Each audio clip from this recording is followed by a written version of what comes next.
Hey there, Eagles. Welcome back to the 2017-2018 season of Eagle Eye, your monthly intake of information, events, and other happenings on and off campus for St. Lucie West Centennial High School. On today's episode, we'll cover things like credit and financial management, people and programs in school, and neat little things that make your life easier. Now it's time for our monthly address from our very own principal, Miss Popwell, in State of the Eagle. Now presenting Principal Andrea Popwell with this State of the Eagle. Greetings, Eagle Nation. My name is Andrea Popwell, and I'm the very proud principal of St. Lucie West Centennial High School.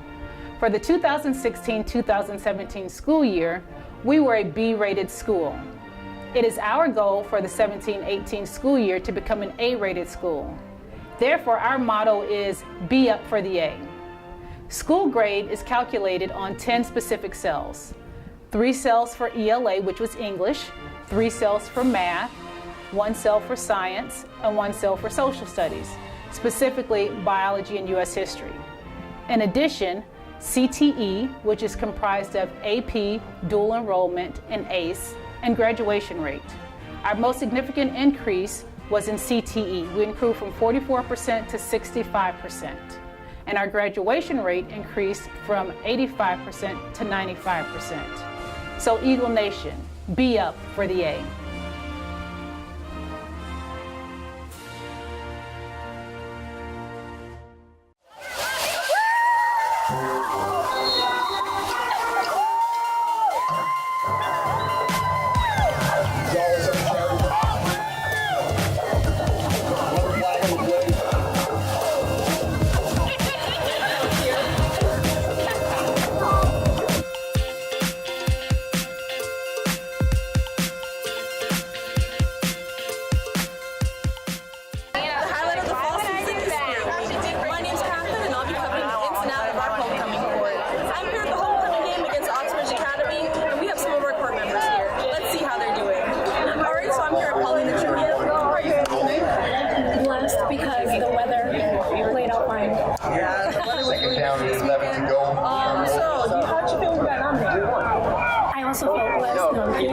No, I was very thankful because I did a lot of advertisements to get nominated. Honestly, no. I'm just glad to walk across the country. Alright, so now I have Janelle Pittman. How are you? Rodriguez set to kick off. Grayson Hernandez back. What was like you were nominated? It was super time.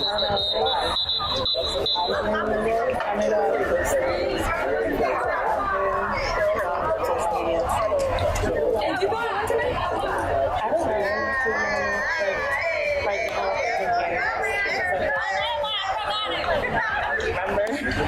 Alright, we wish you the best of luck. Thank you.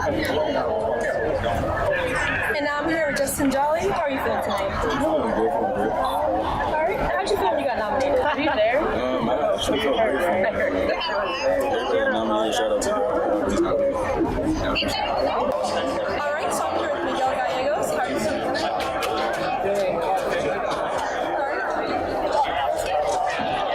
How was it like being nominated? It was nice knowing that everybody was here. And do you think you'll win tonight? Best of luck to you. Thank you. Alex Ross, how are you feeling tonight? I'm doing great. Any nominations? If I don't win, there's a possibility to take over there. First and 10. That's a great That's 32 seconds. He voted for me, I voted for him. First half. Some good friendship right there. How did you feel when you were nominated? I found out like 3 days later. But And do you think it went tonight? Very humble and modest. I like it. Thank you for the interview. Oh, thank you. All right, well, we're getting really close to halftime. Our nominees are ready to walk up on the field. When we come back, we'll reveal who won.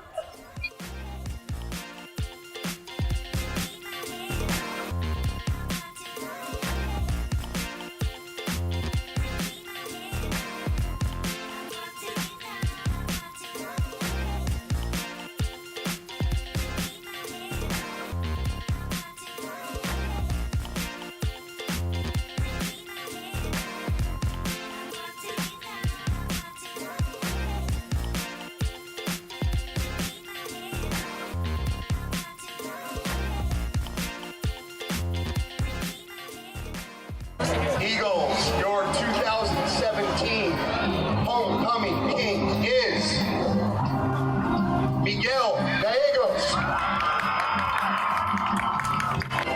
Your 2017 homecoming queen is Janelle Pittman.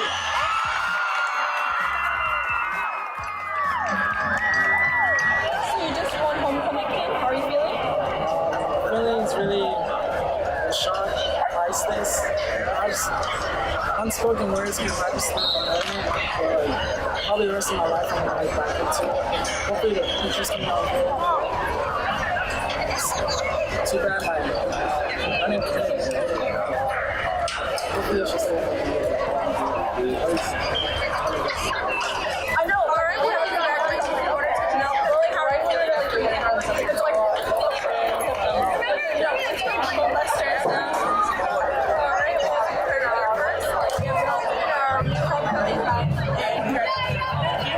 and there you have it. Our pronounced winners were Janelle Pittman and Miguel Gallegos. I'm Captain reporting at our home game at South Centennial, and thank you for stopping by.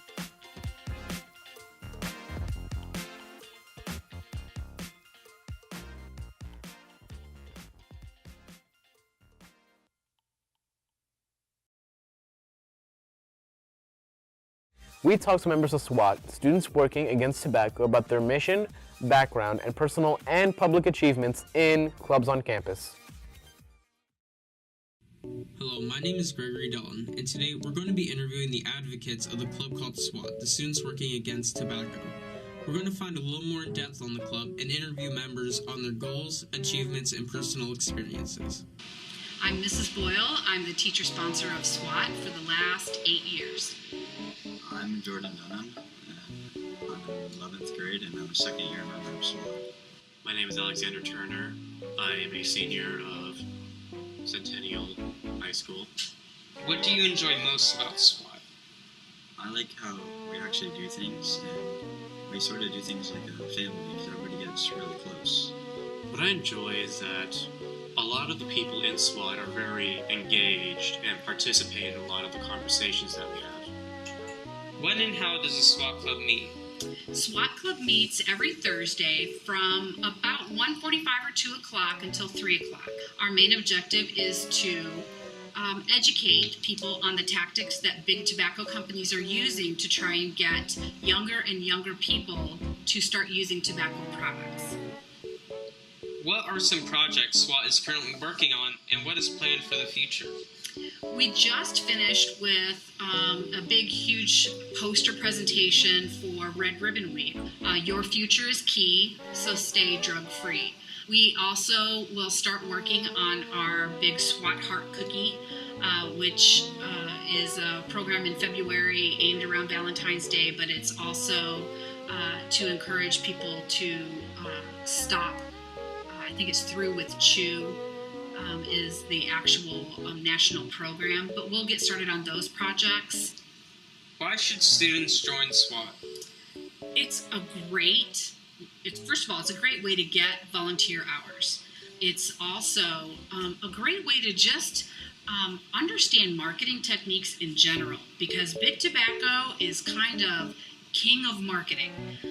They truly understand, they research, and they put the money into their marketing efforts to get younger and younger people to get addicted to the nicotine so that they keep buying their products. It's a great education. We have a great time. Every now and then, our very own Danielle will come to you with daily facts in a segment we like to call The More You Know. It's Danielle again. Have you ever wanted to go to the Eiffel Tower? Well, you better be in shape. Check this out. There are 1,665 steps in the Eiffel Tower. The Eiffel Tower has 108 stories. It was intended for the tower to stand for 20 years, after which the ownership of it would revert to the city of Paris. The intention then was to have it dismantled, but the tower, due to its height, proved to be invaluable for radio communication purposes, so it was allowed to remain. We now go from Eagles of today to Eagles of the past with this segment, which focuses on some of the good, bad, and just interesting stories and moments our fellow Eagles staff have to share with us about their experiences in high school and what we call back in your day. Hi, I'm Mr. Castle, and this is High School Back in My Day.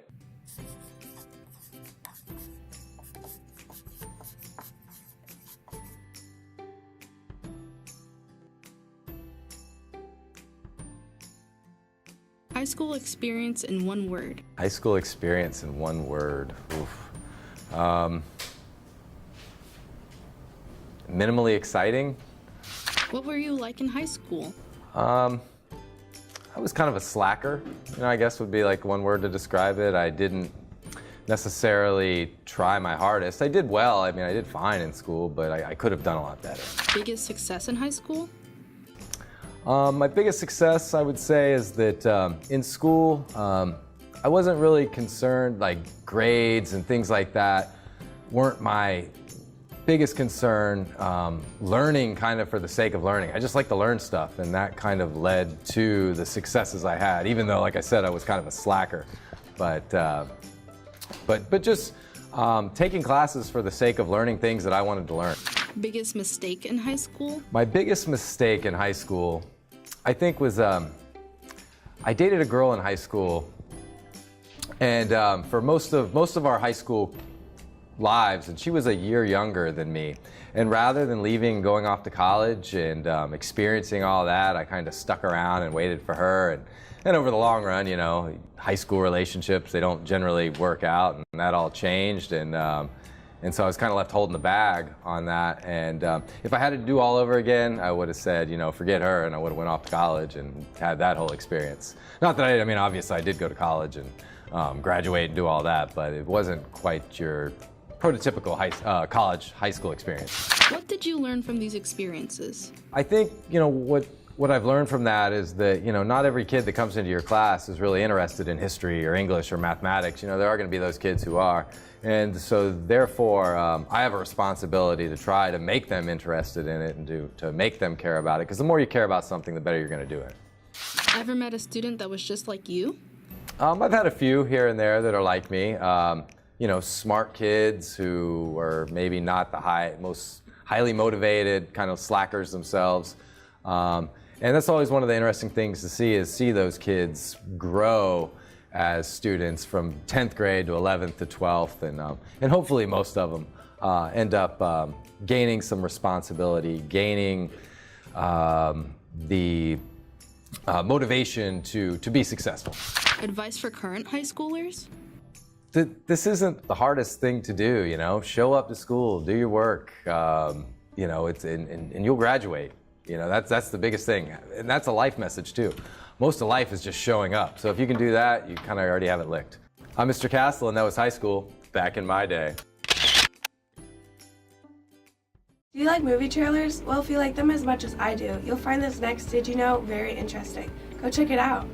Did you know that movie trailers were originally shown after the movie, which is why they are called trailers? This is due to the trailers being so rudimentary and basic. They became so time-consuming for the movie studios to make that they were soon looking for an outsource of the work, and soon they inadvertently found a solution. Showing the trailers before while the audience was obviously still captive proved to be more effective.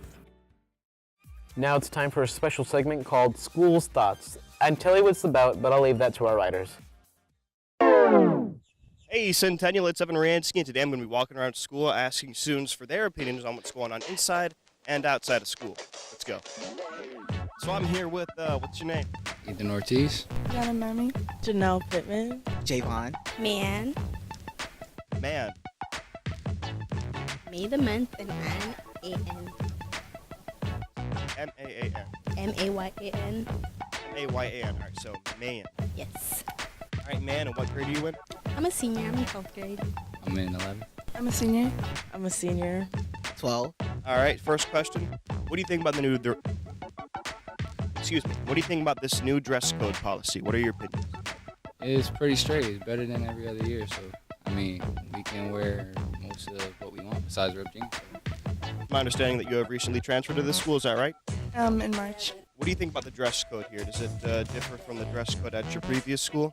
When I first started here, I wasn't really used to the collared shirts and whatnot, but I like the adjustments they made with regular shirts. I like it, besides the fact that, like, we can't wear, like, leggings or, like, ripped jeans. Like, that shouldn't be really a rule. It's fine, except for the freshmen that be wearing their short dresses and stuff, which is going to get taken away later on. I like it. It's very appropriate. How would you say appropriate? You can wear what you want, but you're not allowed to, like, overdo it. Would you have any tips for freshmen who are coming in this year? What would you want to say to them if you were able to address all of them? Go to class and don't get bad grades. Because if you do, it's going to mess up the rest of your years. Stay away from drama. That high school is really hard, and that you come to high school with a lot of friends, but leave with like one or two.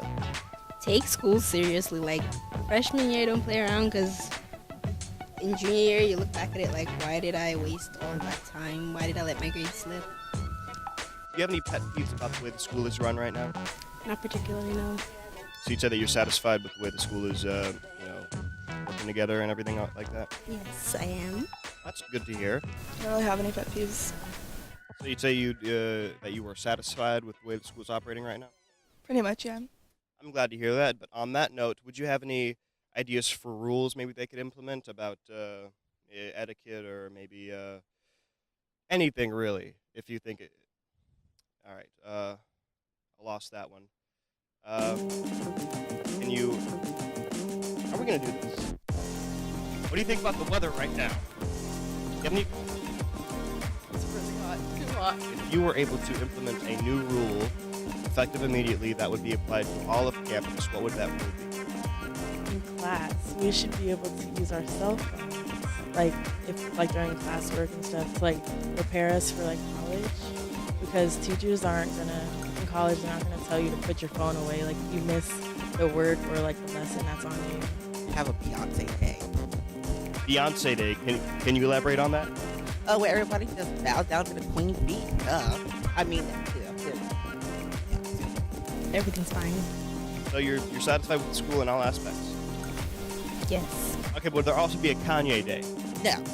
What do you Kanye? There'd be no Kanye. There'd be a Beyonce Day, but no Kanye Day. They already have a Beyonce Day. All right, whatever.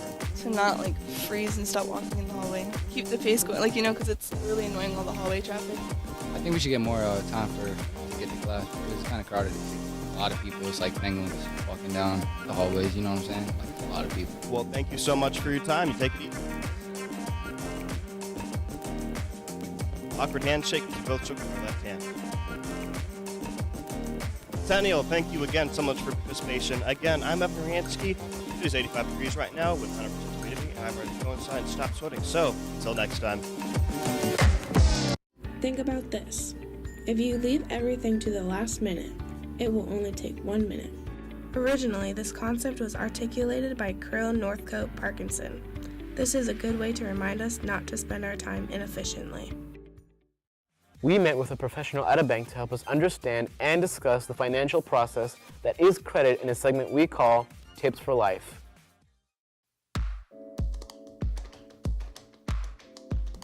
Hi, my name is Miss Denise, and I'm here to talk to you about credit. Simply put, when you pay by credit, you are borrowing the money that you need to make purchases. In exchange for financing, you generally agree to pay a lender back over a certain amount of time to pay back the amount that you've borrowed, plus interest. Everyone needs credit. There are many things that factor into having credit and having a good credit score beyond making a purchase of a car or a home or a boat or a motorcycle. Many cell phone companies or insurance companies or even landlords may pull your credit to see how your repayment history is, and that may affect the amount that you pay for one of those items. A credit score is a measure of factors that may affect your ability to repay credit. It's a complex formula that takes into account how you've repaid previous loans, any other outstanding debt, and any other financial history. It is a very complex formula that nobody really knows exactly how it works. I've been doing this for 30 years. I still don't know exactly how it works. There's a misconception that Credit Karma and other agencies can give you your score. 95% of the time, it's not accurate. Most institutions will pull directly from each of the credit bureaus. It's recommended to review your credit at least once every year from each of the 3 credit bureaus, which are Experian, TransUnion, and Equifax. You can pull it yourself with no charge by visiting annualcreditreport.com. It will not give you a score for free, but it will give you your history so that if there's any discrepancies that you see, you can look at it, investigate, and contact those creditors. Typically, the age to get credit is 18. Some financial institutions will do it at a younger age, usually on occasion 16, as long as there is a parent who has co-signed for the loan. There are different types of credits. There's secured credit, which would be where there's a piece of collateral securing that loan. For example, a car would be considered secured credit. A boat would be considered secured credit. There are credit cards, which would be considered unsecured because the only thing securing that debt is your signature. Thank you very much, and I'll see you next time. You know, that was a really informative segment. You got to give them credit for that. Well, I'm Bradley Aguilar. This is Eagle Eye. We'll see you next time.